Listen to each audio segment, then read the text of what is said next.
Bismillahir Rahmanir Rahim. Alhamdulillahi Rabbil Alameen. Wassalatu wassalamu ala asyrafil anbiya wal mursalin wa ala alihi wa sahbihi ajma'in. Alhamdulillah.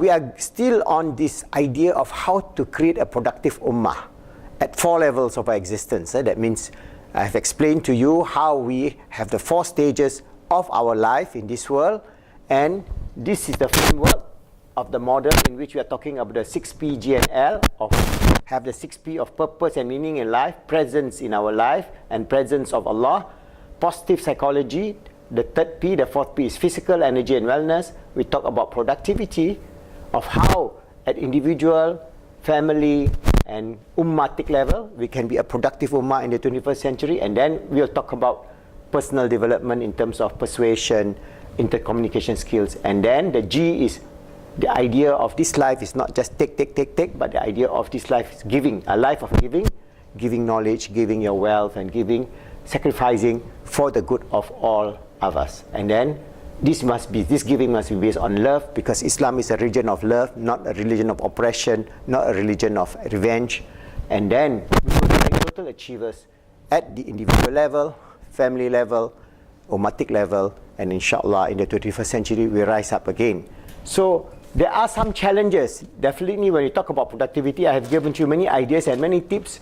So if we go back to the chart that we have developed,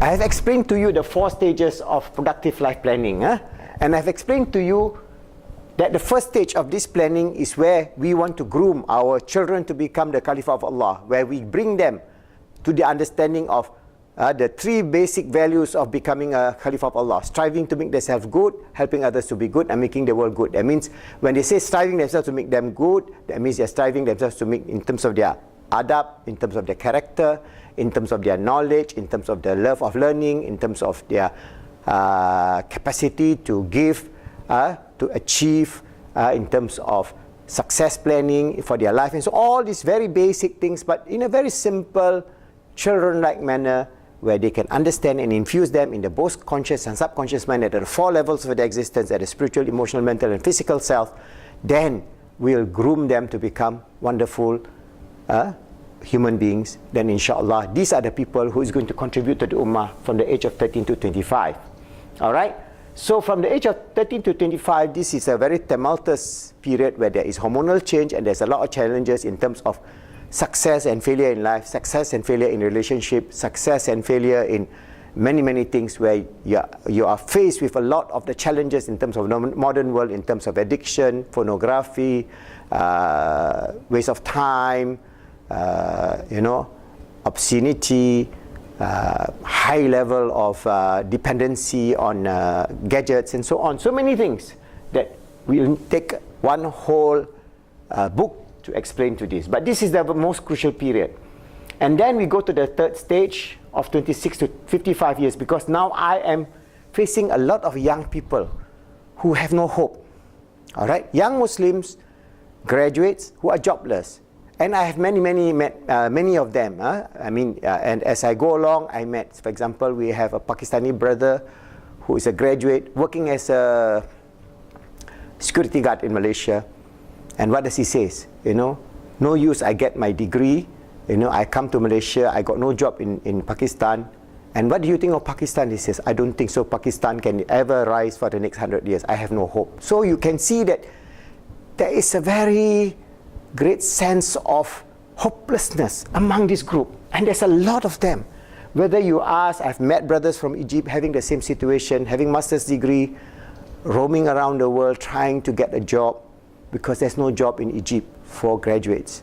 And this is happening in many Muslim countries, also in the Western countries. But in the Western countries, they have some sort of social system where they have dole and they have things like that, where they can help them up. So what I'm trying to say is that how are we going to sustain at this level? Because these are the most productive years of your life. From 26 to 55, you are supposed to build your career, your business, your family, and so on. So how are you going to build a family, for example, at 26 when you have no job?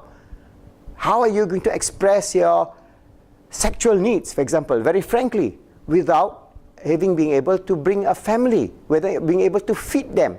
And this is the critical period throughout this time in many, many Muslim countries. So how are we to sustain hope? Because this is a very big challenge at the individual level, those who are at stage 3. And I've explained to you this journey of life. All right, how individuals are journeying their life. All right. So if we take this another scenario of these young people, all right, they are in a situation where they have a degree. That means they can start here. It's already positive. They already has gone through their education system and so on. But at this point, they become jobless. At 26, they become jobless. And then they become anxious, depressed, and then they go down, and they may be involved in illegal activities, drug addiction, hedonistic lifestyle, whatever it is.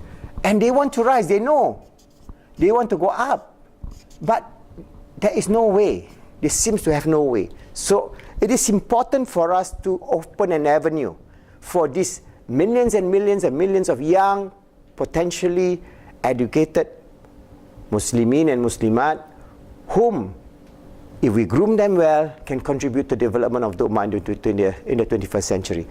If we take the whole aggregate of those who are uneducated and so on, so we have about 700 million of them.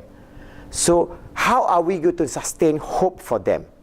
And this is where, for Muslims, if once you lose hope, you have no trust in Allah subhanahu wa ta'ala. That's why in my communication with them is always have trust in Allah, the wisdom of Allah. Yes, you got to go through the trial and tribulation of this life, but try to find some ways and means. In fact, maybe if you have to migrate, you have to go to, for example, like our brother from Pakistan who came to Malaysia and become a security guard. I say, yes, take that job, because it's a job. You can at least sustain your mother and father back in Pakistan, and then you try to save some money, take some courses in Malaysia, all right? But plan ahead of a successful life in Pakistan or in other part of the world. But you must have education. So how are you going to become that if you don't have a positive mindset? You must be persistent, because you are already succeeding. All right, now you have gone down and you have got a job. So there is one way up already, one ladder up towards the route of success. So at that level, you must have trust in Allah subhanahu wa ta'ala. I cannot repeat more than that. I mean, I have gone through life in that kind of situation where I am desperate, despondent, feeling like giving up, seeing no hope in the future. I have gone through that, and I can relate to our younger brothers and sisters who have gone through that. I have gone through life where I've met that kind of situation where I have no hope. I lost my job, I lost so many things that I do not know what to do. But if you have trust in Allah and the wisdom in which He has planned your life for, what is that for? You know that you are His servant, His Caliph of Allah, and He will sustain you. It is not the job that will sustain you. If you think that if I have no job, I cannot sustain myself, then you are disregarding the fact that it is not your job that saves you. It is not your career that saves you. It is not the qualification that saves you. It is Allah subhanahu wa ta'ala that will save you. So you must be the most confident human being, because in our relationship to Allah subhanahu wa ta'ala, you must feel that, Alhamdulillah, I have Allah to rely on. Okay? So we do our dua, then we do one or two things that we need to do as our positive life planning. That means we ask, what can we do in some small measure, maybe to save some money, do some side business. I've met quite a number of them who are very successful. I've met one Pakistani brother. He did his studies, continuing his studies. He started part-time, and then he got his master's. And while he's doing his master's, what did he do? He bring in leather bags from Pakistan, and then he sell by the highway. He goes to the highway, and now he can own a car, and he can earn much more than a typical Malaysian.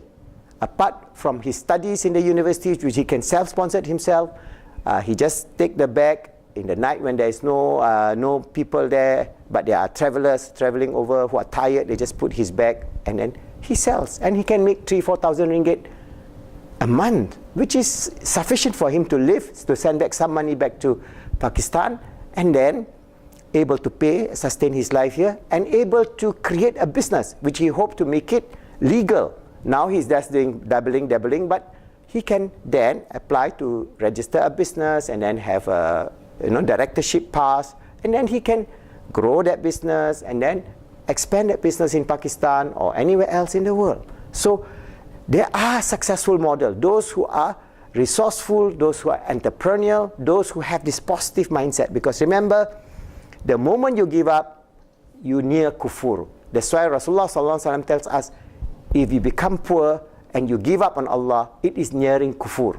So we do not want to be those who are nearing kufur. Whatever the challenges that Allah has given us, it is what we have to do to face that suffering or that sacrifices that we have to do to rise above our challenge. So this is where I will tell our transforming young generation, those who are in the 26 years old to the 55 years old, your life is not a journey of a straight line. Your life will go through all kind of challenges. Every phase of your life, you will have many, many challenges in terms of maybe your loss of job, maybe in terms of your loss of health, in terms of loss of family members, in terms of divorce, children having accidents, whatever it is all part and parcel of this challenge of living in this dunya. And if we can accept that the fact that living in this dunya, we have many challenges, but each of these challenges, inshallah, we can face. Because why? Because we have Allah with us. For the atheists, they got nobody behind them. If they fail, what is their next action? Their next action is just to commit suicide. There are many, many suicides. That's why in many, even advanced countries like Finland, Sweden, there are many, many people committing suicides. They have everything in the world. I mean, if you are from a third world country, you can't imagine. They have allowance for them to live. They have so many things. But because they just lost something, some small thing, they commit suicide because they have no hope. But for Muslims, always sustain yourself with the hope of Allah subhanahu wa ta'ala. Always communicate with Allah subhanahu wa ta'ala in your little dua. Every day, every moment when you are having this depression, just say, Ya Allah, Ya Rahman, Ya Rahim, I beseech for your mercy and compassion. Help me out. Ya Allah, Ya Fattah, Ya Razzaq, the opener of the gate of success and the bestower of abundant rizki. Bless me a halal rizki today so that I can raise against this problem that I have. And you repeat it slowly but surely. You implement your plan, do some small steps. Remember, it is not going to be a simple step. Then you maybe get a job, maybe you can do some business. But remember, always have hope in Allah subhanahu wa ta'ala. Always rely on Him. Know that He doesn't want you to suffer. Know that He wants you to rise above the challenge that you have be facing now. And strive and strive and strive. Never, never, never give up. Inshallah, if you do that, you'll overcome those challenges. And then when you see the bright daylight of the future, where you see all your successes flowing in, you have sense of tremendous gratitude. Subhanallah, alhamdulillah, wa la ilaha illallah, wallahu akbar, wa la hawla wa la quwwata illa billahil aliyyul azim. You see that sense of joy. And Allah wants you to have that joy. The joy of having financial independence, the joy of having wonderful families, the joy of having wonderful children, the joy of giving them a good education, the joy of being able to contribute to this ummah, to develop this ummah, and so many things. These are joys in life. These are happiness. These are success, in which if you strive and work hard, relying on Allah subhanahu wa ta'ala, you will overcome your challenge. So remember, if you are in this category,